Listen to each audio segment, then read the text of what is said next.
Bonjour à tous, je suis Delphine Frias, technicienne d'hygiène et sécurité à la IPVR, donc votre service de santé au travail de Valence. Aujourd'hui, nous vous proposons de visionner ou revisionner notre webinaire sur le document unique et plus particulièrement sur la mise à jour qui est liée aujourd'hui à la pandémie de Covid-19. N'hésitez pas à poser vos questions, je serai présente tout au long de la diffusion de ce live pour répondre via le chat. Vous devez simplement avoir un compte Google pour pouvoir y accéder. Et voilà, donc je vous laisse visionner. C'est parti.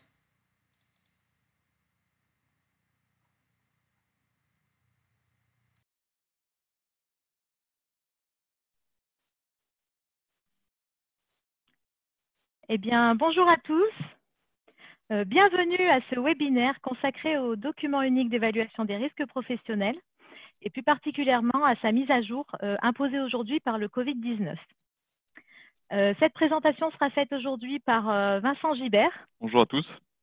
Et moi-même, donc Delphine Frias. Nous sommes tous les deux techniciens hygiène et sécurité au travail donc dans ce service-là. Vous pourrez, donc le support vous sera envoyé par la suite, ne vous inquiétez pas, donc il sera envoyé à tous les participants. Vous pourrez vous poser vos questions via le chat et nous y répondrons à la fin de la présentation. Donc par la suite, on vous enverra donc le support, mais aussi un questionnaire d'évaluation pour lequel on aime bien quand même avoir des réponses pour pouvoir s'améliorer par la suite. Voilà.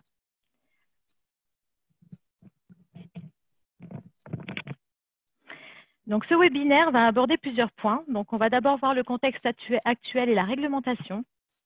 On fera un petit rappel méthodologique. On verra ensuite l'identification des situations dangereuses et on vous en donnera des exemples. On passera ensuite à l'évaluation du niveau de risque, comment évaluer le risque. On vous présentera des plans d'action et des pistes de prévention et des exemples correspondants. On terminera ensuite par les réponses à vos questions, par des échanges via le chat. Donc, le contexte actuel et réglementation. Alors, comme vous le savez, l'obligation de l'employeur, c'est d'évaluer ses risques afin de préserver la santé mentale, la santé physique, mais aussi mentale de ses salariés. À partir de cette évaluation, il doit mettre en place des mesures de prévention sur lesquelles il se base pour cela sur les principes généraux de prévention. Cette évaluation doit être ensuite retranscrite dans un document unique, au document unique d'évaluation des risques professionnels, plus précisément, qui doit être mis à jour au moins annuellement et à chaque fois qu'il y a un changement dans l'entreprise ou un changement venant de l'extérieur. C'est le cas aujourd'hui avec la pandémie de Covid-19 qui impose à toutes les entreprises de mettre à jour ce document unique. Donc, un petit rappel au niveau de la méthodologie. Donc, le document unique, ce n'est pas juste un document qu'on va compléter une seule fois et une bonne fois pour toutes. C'est la retranscription, donc, comme je le disais, de l'évaluation des risques, qui est le pilier de la démarche de prévention. Ce document doit être vivant, il doit vivre et il doit évoluer au rythme de la vie de l'entreprise, selon les nouvelles activités, selon des nouveaux équipements, selon des événements extérieurs comme aujourd'hui. La démarche de prévention des risques se déroule en plusieurs étapes, 5 notamment. Donc, c'est une démarche de prévention en 5 étapes. Et puis aussi une étape qu'on appelle l'étape 0, qui est la préparation de cette démarche. Cette démarche, donc en 5 étapes, comporte donc la première étape qui est de définir les unités de travail. La deuxième étape qui est d'identifier et d'évaluer les risques professionnels en se basant toujours sur l'analyse de l'activité réelle des salariés. Ensuite, on définit les mesures de prévention qui correspondent, mesures de prévention collectives et individuelles, en prenant en compte ce qui est déjà existant au moment de l'évaluation. Ensuite, la définition des mesures de prévention va permettre de mettre en place ce plan d'action, c'est-à-dire la mise en œuvre de toutes ces mesures de prévention. On a ensuite donc l'étape numéro 5 qui est la mise à jour de l'évaluation des risques professionnels. Donc, on est dans cette étape aujourd'hui. On doit mettre à jour son document unique dû à cette pandémie de Covid. Donc, on repart aujourd'hui pour cette mise à jour à partir de la définition des unités de travail. Puisque les unités de travail risquent de changer, ils risquent aussi de s'en créer, comme par exemple pour le nettoyage des locaux, le nettoyage des surfaces que tout le monde fait aujourd'hui. Donc, voilà. Donc, on passe à l'identification des situations dangereuses. Déjà, qu'est-ce qu'une situation dangereuse? C'est la rencontre d'une personne avec un danger.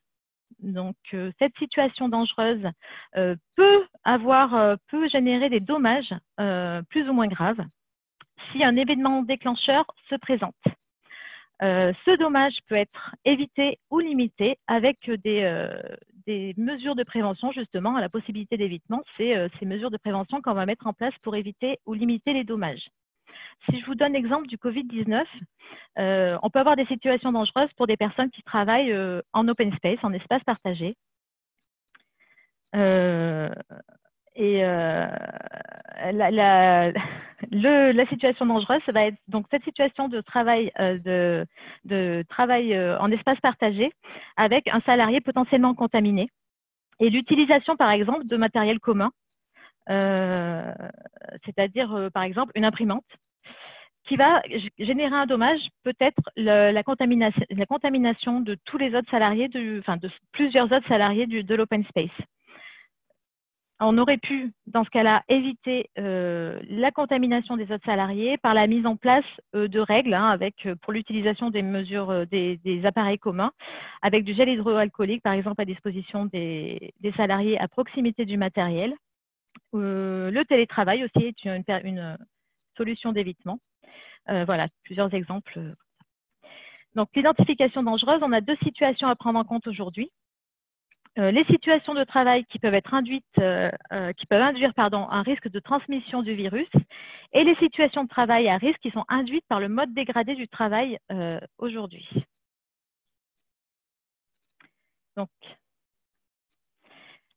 pour identifier les situations dangereuses, on va préparer la démarche, on va créer un groupe de travail avec les salariés, en collaboration avec les salariés, avec les IRP, le CSE, voilà, la direction. On va définir les outils, planifier les moyens et organiser la communication autour de cette démarche. Il va falloir prendre en compte le parcours des salariés dans l'entreprise, c'est-à-dire qu'on va tenter d'imaginer tout ce que le salarié peut faire dans l'entreprise depuis son arrivée jusqu'à son départ. Les tâches qu'il va réaliser sur la journée, en tenant compte des réorganisations qui sont liées au contexte et voir un petit peu quel matériel il va utiliser dans son travail, dans quels endroits, les flux de circulation également. Il va falloir identifier les situations de travail où un risque de transmission du Covid est présent, tout ce qui est contact direct de personnes à moins d'1 mètre, les collègues, les clients, les livreurs, ou à forte concentration de personnes dans le même espace. Ensuite, il y a le contact avec des objets qui sont touchés par plusieurs personnes, comme on l'a vu dans notre exemple de situation dangereuse, du matériel informatique, les poignées de porte, les interrupteurs, les rampes d'escalier, tout ce qui peut être monnaie, par exemple. Et puis, il faut aussi identifier les situations de travail présentant des risques de normes biologiques, mais qui peuvent être générés par les réorganisations liées à la crise. Il peut y avoir des troubles musculo-squelettiques, des risques psychosociaux, des risques d'accidents qui peuvent être amplifiés.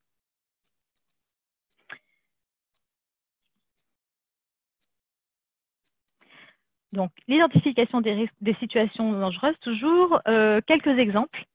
Donc, en raison du risque de contamination, il va être essentiel de tracer les différentes situations de travail pendant lesquelles il y a un risque de transmission du virus. Des exemples de situations dangereuses, par exemple, qui peuvent exposer au virus, donc des activités d'accueil du public, tout ce qui est commerce, clientèle sur site, la caisse, dans un garage, etc. Le travail en espace partagé, type bureau collectif ou open space. La rencontre de plusieurs collaborateurs, notamment lors de réunions, de regroupements au niveau des zones de convivialité.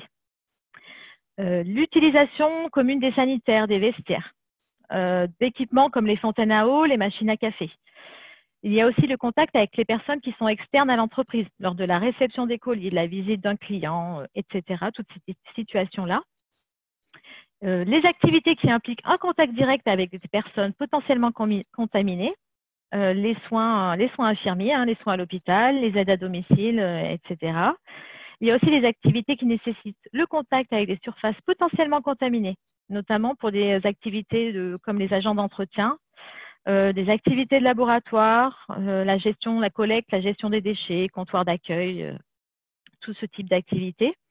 Et puis des expositions qui peuvent être rencontrées lors de déplacements en mission, notamment comme exemple un commercial qui se rend chez un client et qui ne sait pas ce qui a été mis en place et comment il va être reçu par rapport au protocole sanitaire. Alors, il ne faut surtout pas hésiter à mettre à jour le document unique à chaque étape de l'épidémie.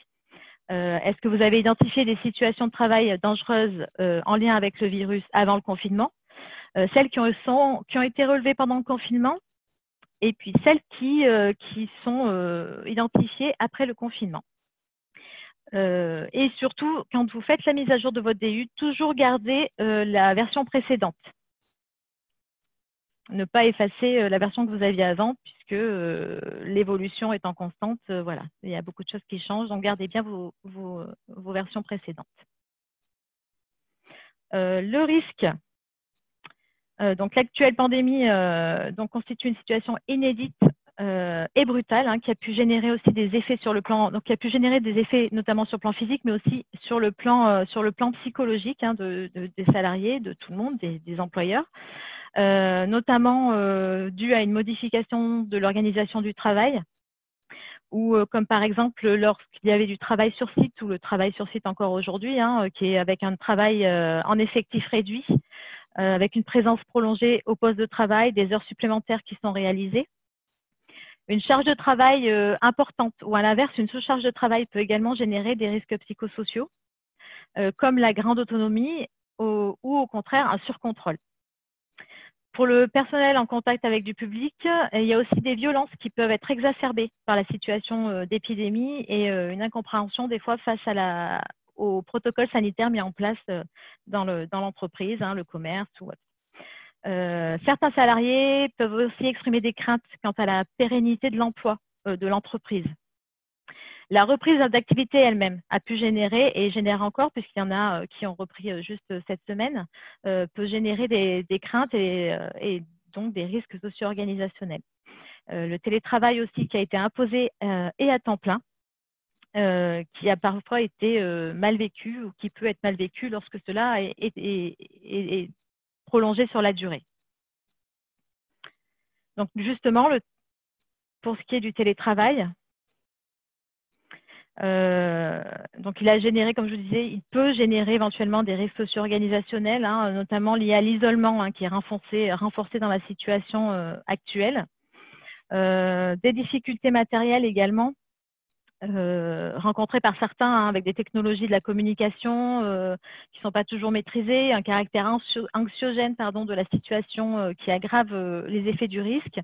L'hyperconnexion au travail aussi, hein, peut générer des risques socio-organisationnels.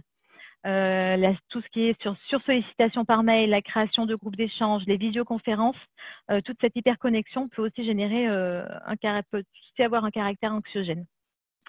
Et il y a l'atteinte à l'équilibre entre la vie professionnelle également, la vie professionnelle et la vie personnelle, qui a pu générer une situation de risque socio-organisationnel. Le télétravail, hein, qui rend difficile la séparation du temps et de l'espace entre le travail et les activités privées. Et aussi avec la garde d'enfants, hein, dont plusieurs ont dû s'adapter, puisqu'il n'était pas évident de travailler avec les enfants à côté, et ce qui peut être aussi anxiogène si on a l'impression de ne pas pouvoir faire son travail correctement, ou au moins en temps et en heure. Surtout que le télétravail va sûrement, on en a encore, hein, en télétravail des personnes, et on est dans une situation, je pense, de pérennisation de cette organisation. Le télétravail, en plus du caractère anxiogène que ça peut avoir et des risques psychosociaux, risques socio-organisationnels que ça peut engendrer, il y a aussi des risques qui peuvent être liés aux équipements de travail. Donc des équipements de travail qui ne sont pas adaptés, par exemple, puisque beaucoup ont dû travailler avec leurs propres équipements personnels, pas toujours adaptés au travail. On peut avoir eu à faire face aussi à des dysfonctionnements dont la prise en charge est difficile si on n'a pas le personnel qualifié à disposition. Un accès limité aux documents de l'entreprise qui a pu être difficile. des installations électriques qui ne sont pas conformes avec nos équipements de travail. Et puis, pour terminer avec le télétravail, il y a aussi les risques qui sont liés aux postures contraignantes. On n'a pas toujours un aménagement optimal du poste de travail. On n'a pas tous un siège réglable, des dimensions du plan de travail qui sont suffisantes, un écran qui est peut-être trop petit, mal disposé, trop bas, trop haut, l'utilisation d'un ordinateur portable sans mesure particulière, c'est-à-dire rehausseur d'écran, clavier, souris déportés. Toutes ces situations de travail, situations dangereuses qui ont été identifiées, sont bien à prendre en compte en cas de pérennisation du télétravail dans l'entreprise. Ce n'est pas à prendre en compte uniquement dans le cadre de la crise sanitaire.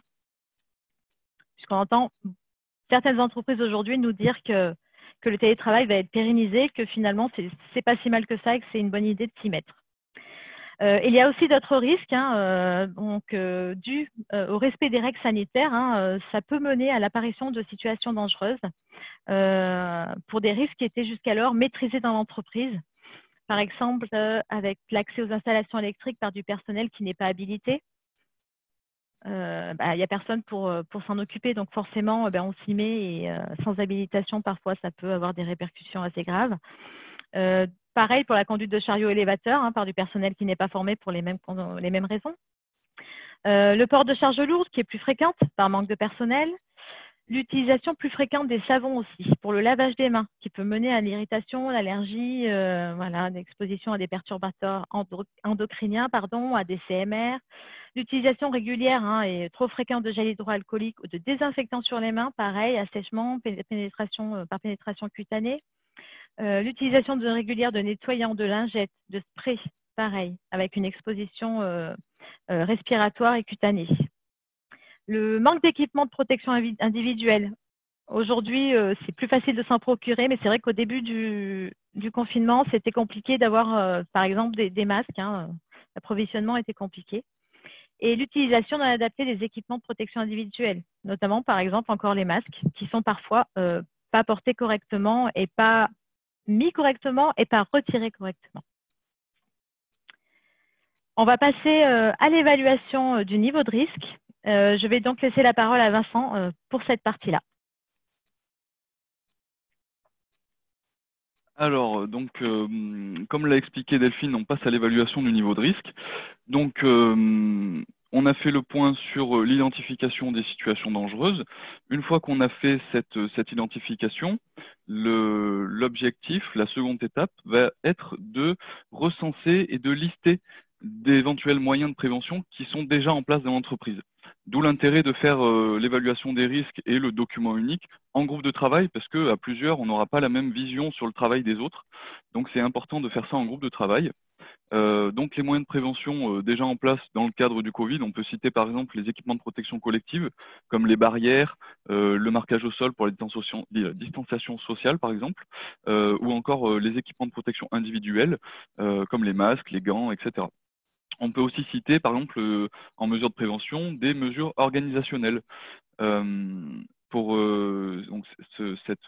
la prise en compte de ces moyens de prévention déjà existants, ça va nous permettre ensuite d'évaluer le niveau de risque effectif en tenant compte de ces moyens. Donc, quand on parle d'évaluation du risque, on parle de cotation. Et donc, la cotation, il faut savoir une chose importante, c'est qu'il n'existe pas de modèle de cotation spécifique. La cotation et les critères choisis, ils dépendent vraiment de votre activité, des situations dangereuses qui vous concernent. Donc, la cotation, c'est, entre guillemets, à vous de la créer, même s'il existe, comme on va le voir à la suite, des modèles, des pistes, des cotations, entre guillemets, prédéfinies pour vous aider, vous aiguiller dans l'évaluation des risques. Donc, sur la diapo suivante, on...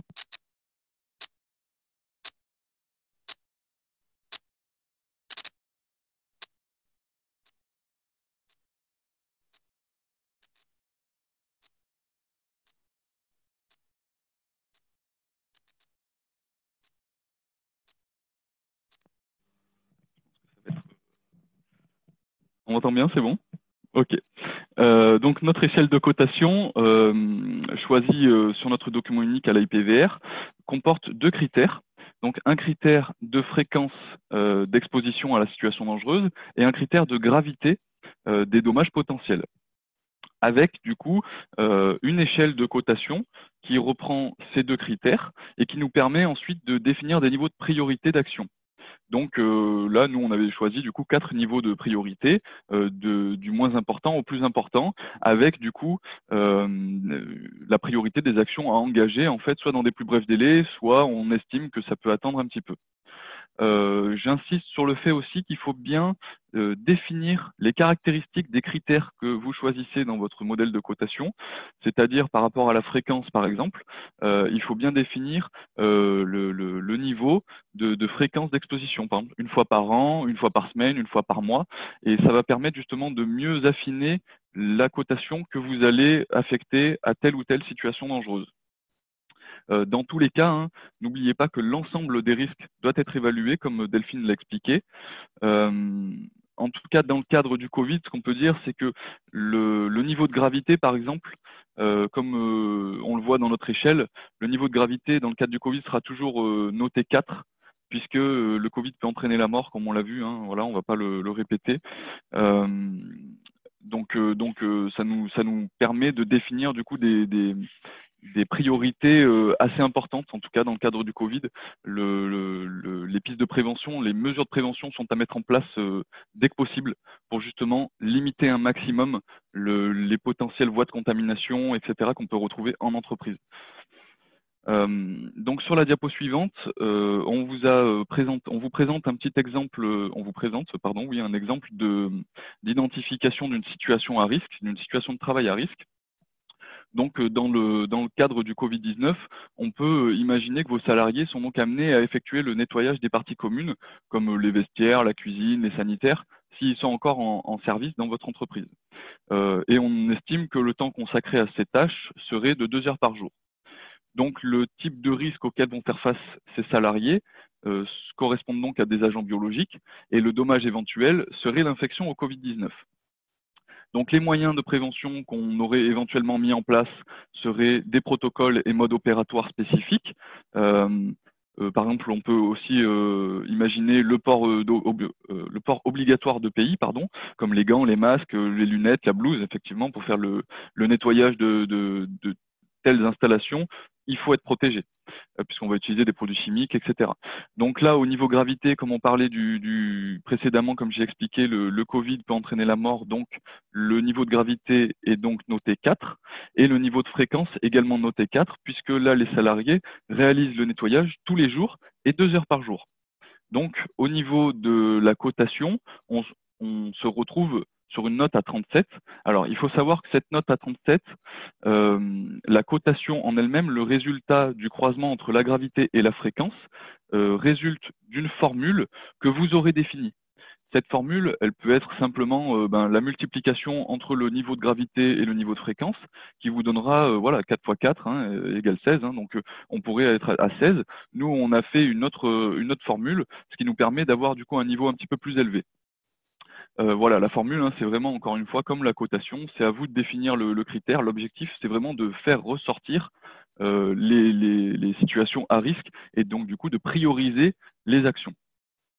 Il faut savoir aussi qu'il est possible du coup de rajouter, comme je l'avais expliqué avant, un critère de maîtrise du risque aussi par rapport aux mesures de prévention qui sont déjà existantes. Donc c'est d'où l'intérêt de bien les identifier auparavant. Et donc, au même titre que le critère de gravité et de fréquence, il faut bien définir le critère de maîtrise du risque.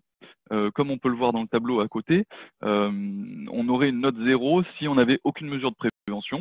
On a précisé là sur cet exemple-là une note à 1,3 puisqu'on a en premier lieu l'utilisation d'équipements de protection individuelle, la formation du personnel, et ensuite on a estimé que les mesures de protection collective étaient insuffisantes. Voilà, bon, c'est vraiment pour l'exemple, mais en tout cas, ça nous a permis du coup ce critère de maîtrise de pondérer notre cotation et donc de diminuer un petit peu la note parce qu'on a déjà une certaine maîtrise du risque face à cette situation de travail.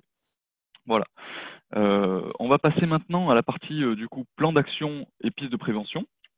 Donc là, on vous présente encore une fois un extrait du plan d'action de notre document unique d'évaluation des risques au sein de la IPVR.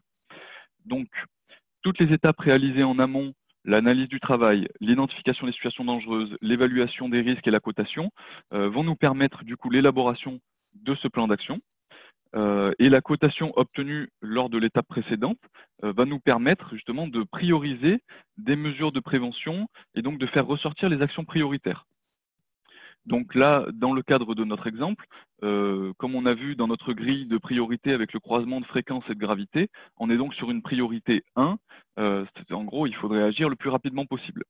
Donc, par rapport aux mesures de prévention que nous avions déjà en place, là, les actions qu'on a retenues dans le cadre de notre plan d'action seraient par exemple de réaliser l'information du personnel sur le risque Covid, donc encore une fois, insister sur les gestes barrières, les mesures de distanciation, de présenter au personnel des protocoles de nettoyage corrects, dans le sens où justement par rapport à la protection collective, ces protocoles de nettoyage vont permettre justement de cadrer un petit peu les choses et ensuite du coup de rappeler régulièrement les consignes et de les afficher.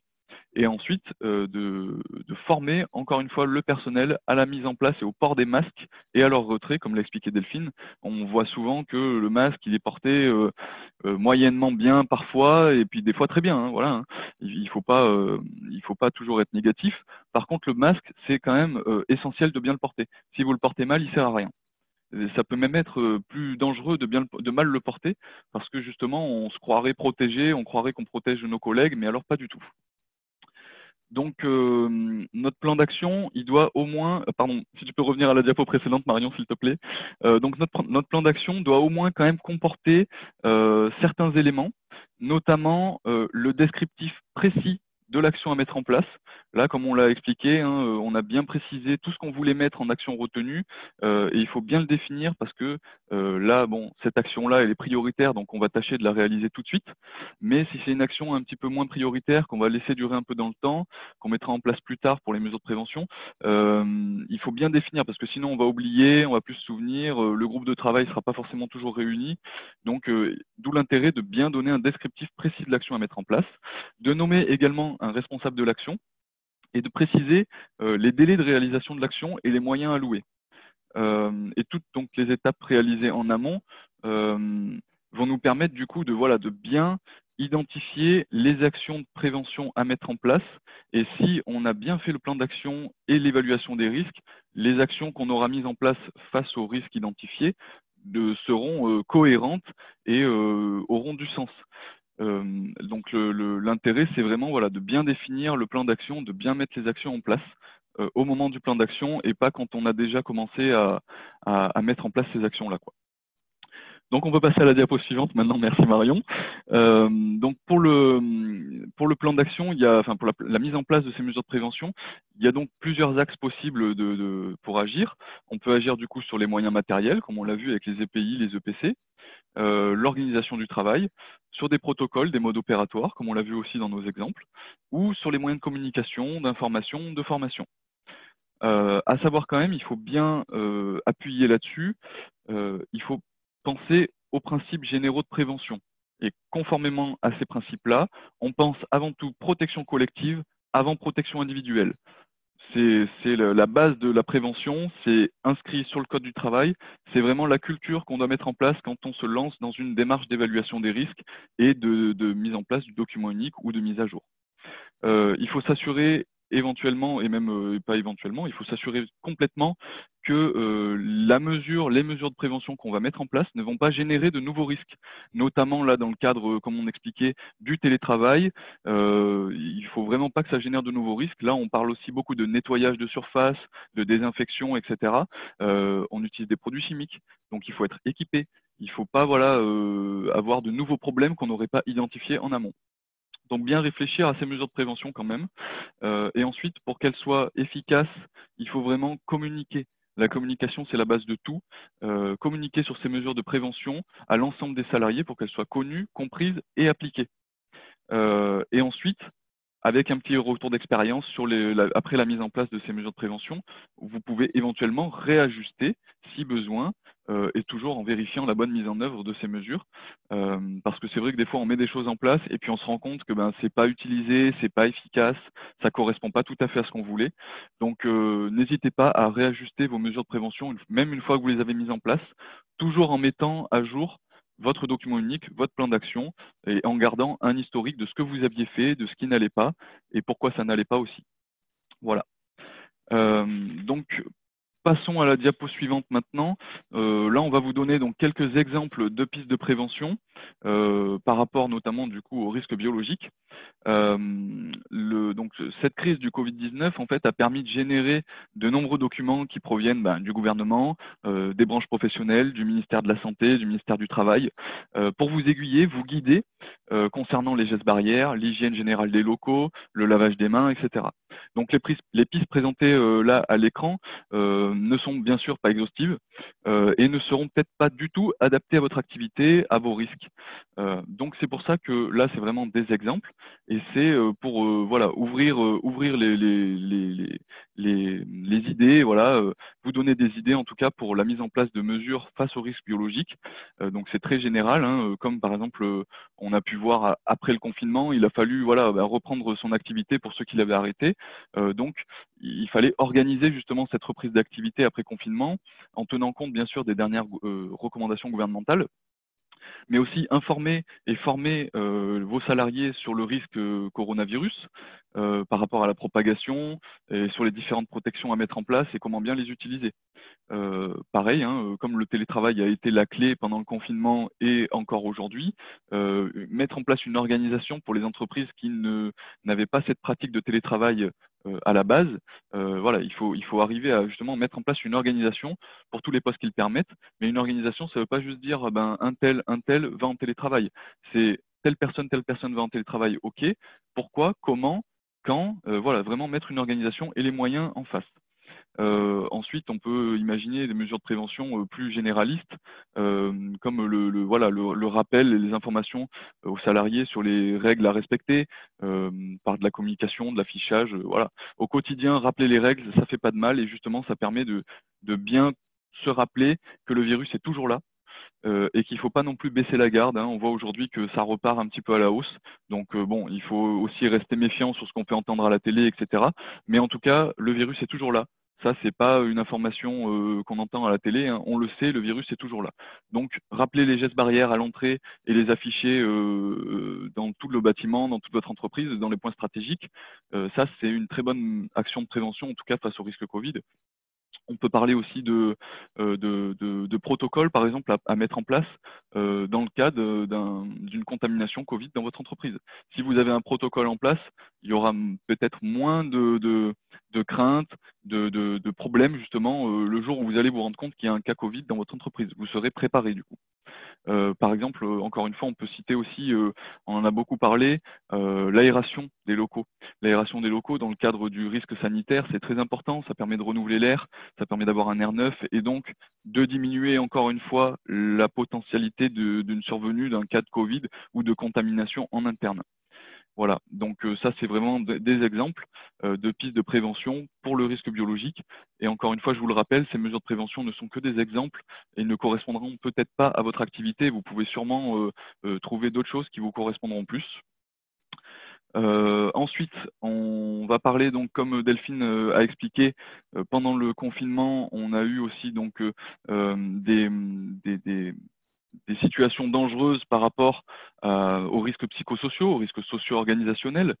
Donc, comme on va le voir sur la diapo suivante, merci Marion, en piste de prévention, on peut imaginer, selon la taille de votre structure, de prévoir des points réguliers avec le manager, le ou les managers, pour justement faire un état des lieux de la situation de travail par rapport à la charge de travail, etc. Ça permet aussi de garder du lien social dans l'entreprise.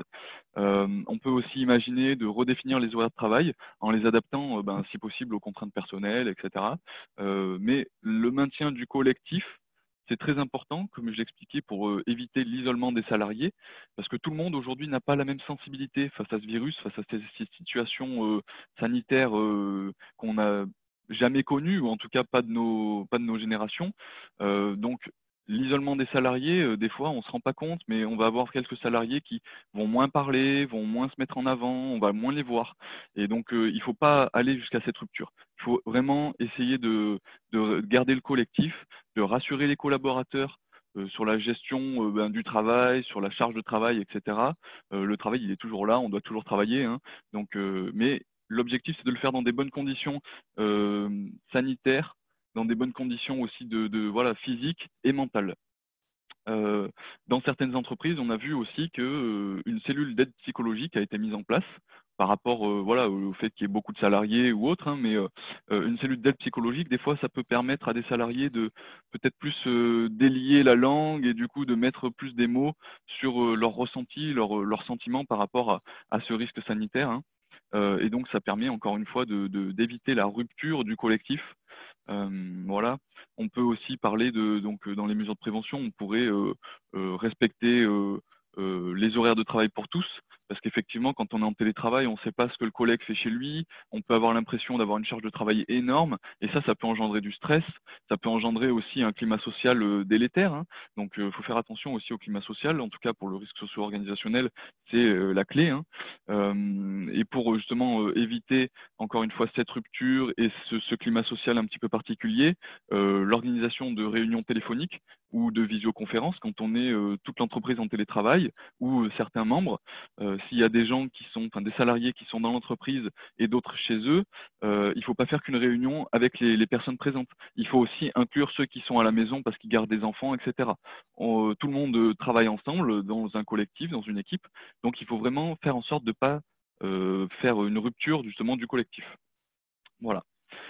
Pour la diapo suivante et dernière diapo, on va donc je vais vous présenter donc des risques par rapport, enfin des mesures de prévention, excusez-moi, par rapport au télétravail des salariés, comme on a vu un petit peu avant. Les mesures de prévention qu'on pourrait mettre en place, en tout cas à communiquer aux salariés, ce serait vraiment d'avoir autant que possible un espace de travail dédié. Alors, pour certains, ça va être plus facile que pour d'autres. Voilà, c'est vrai que certains qui sont en appartement avec les enfants, qui n'étaient pas à l'école, etc., ça peut être délicat le télétravail. Et donc, surtout, garder autant que possible le même rythme qu'au travail, faire les horaires habituels, hein, 8h, 16h, 17h, et pas justement en se disant j'avais les enfants de la journée, donc je travaille jusqu'à 23h le soir pour rattraper mon retard. Non, il faut garder le rythme correct et cohérent, quoi. Idem hein, pour la position de travail, trouver la bonne association chaise-table pour avoir voilà, les bras relâchés, les angles des bras, l'avant-bras correct. Si nécessaire, vous pouvez aussi vous bricoler un repose-pied. L'objectif, c'est vraiment d'avoir une bonne position de travail. C'est pas parce qu'on est en télétravail qu'on doit vraiment travailler à l'arrache, si on peut dire. Et du coup, ça évite aussi, à terme, de se retrouver avec des TMS ou des douleurs qu'on n'avait pas au travail. Si vous utilisez un PC portable à la maison, eh ben, la mise à disposition par l'entreprise d'un clavier ou d'une souris déportée, ça peut être aussi une bonne piste de prévention pour éviter des difficultés liées au télétravail sur PC portable. Pareil, hein, encore une fois pour les positions, on peut parler de mettre un coussin dans son dos pour avoir un soutien des lombaires. Tout le monde n'a pas des chaises élaborées comme on peut trouver des fois au travail ou pas d'ailleurs. Et idem, hein, on peut mettre aussi un coussin sous les cuisses pour éviter la compression si une gêne est ressentie. Enfin, voilà, ça c'est vraiment des exemples de pistes de prévention pour le télétravail donc à la maison, à savoir que ça va vraiment, c'est au cas par cas. Aux salariés, peut-être qu'ils ont déjà un bureau chez eux bien aménagé, etc. Donc voilà, l'objectif c'est quand même qu'ils aient conscience que quand ils sont en télétravail, c'est comme s'ils étaient en entreprise. Donc ils doivent travailler dans les mêmes conditions de sécurité, sans risque sanitaire non plus. Voilà, hein, donc c'est pareil, l'hygiène c'est au travail mais aussi à la maison. Donc il faut bien faire attention à ça. Voilà pour cette présentation donc de diverses pistes, etc. On espère que ça vous a aiguillé pour la mise à jour de votre document unique, voire même pour la réalisation si vous ne l'aviez pas déjà fait. Donc si vous avez des questions, n'hésitez pas à utiliser le chat en cliquant sur Converser en bas de votre écran. Vous pouvez également nous adresser vos questions plus tard sur l'adresse santé-travail-valence@ipvr.com. Et j'en profite aussi.